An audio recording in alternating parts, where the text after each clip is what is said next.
Hola amigos, les saluda el Dr. William Ramos, ortodoncista y ortopeda maxilofacial. El día de hoy vamos a hablar sobre el bruxismo. El bruxismo es una actividad parafuncional en la cual son movimientos de la mandíbula que no tienen una función específica y no ayudan a la masticación.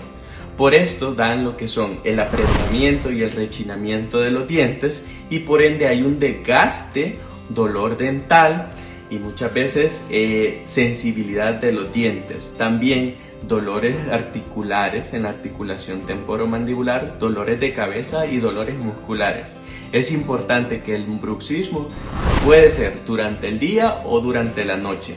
Entonces, también el bruxismo puede ser en adultos, en adolescentes y en algunos casos en niños. No necesariamente tiene que ser en adultos. Tenemos que saber el porqué del bruxismo. Está asociado, aunque no hay una etiología conocida, pero está asociado a lo que son trastornos del sueño, problemas anímicos o en el caso el estrés. Todo esto conlleva a un plan de tratamiento que nosotros podemos ofrecer y algunas recomendaciones que nosotros le podemos dar al paciente. Algunos del plan de tratamiento son férulas oclusales en las cuales hay una descarga muscular, arreglar la mordida. Muchas veces como ortodoncistas corregimos la mordida y la función, farmacológicos o en el caso fisioterapia. Todo depende de la duración, la frecuencia y la intensidad de este problema.